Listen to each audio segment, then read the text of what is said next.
was. And just as another question, we'll see who gets this one. What country's national anthem includes the following? Translated into English. Grab your weapons, citizens. Form your battalions. Let us march. Let us march. May impure blood water our fields. And hurry to your manly tone so that in death your enemies see your triumph and our glory. Wow. Who was it? Russia, the Netherlands, Spain, or France? So this is interesting.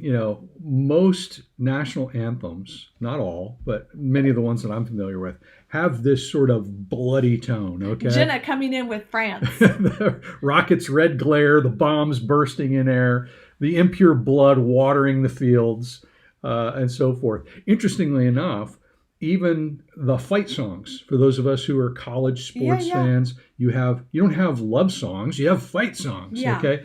And the USC fight song, which is entitled Fight On, that should be near and dear to the Humble family. That's right. It was actually played during World War II to combat troops who were going into battle against a Japanese-held island. And they roared when they heard it and went in and took it. And so when it comes to this concept of poetry inspiring, even when it has almost a violent tone, is something that we are familiar with. Yeah. Jeremy says Russia.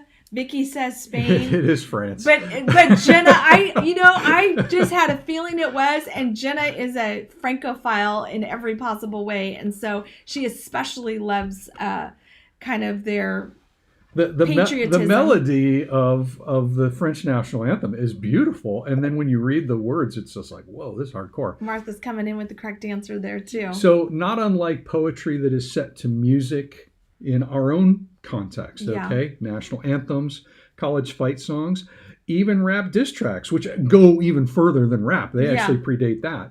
The scripture, including the book of Nahum, includes poetry that is used to insult God's enemies, okay, and to predict the destruction of those who would harm his people.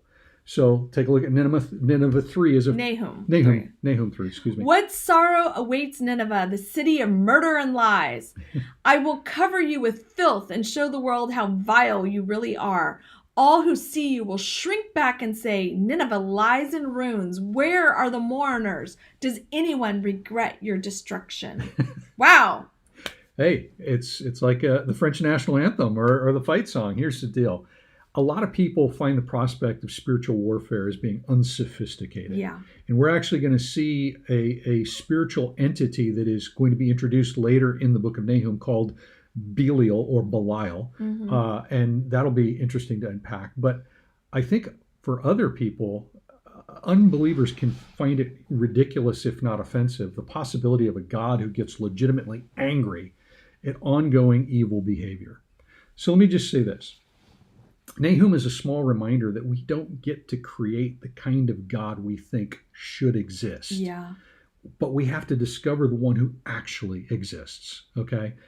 Too many people decide, they'll say things like, you know what, I refuse to believe in a God who... Yeah. Basically doesn't suit my preferences if I can't understand or accept hard things about him.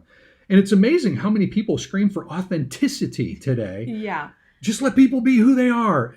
But God cannot be who he is. But I don't want that to apply to God, okay? Yeah. And so guess what?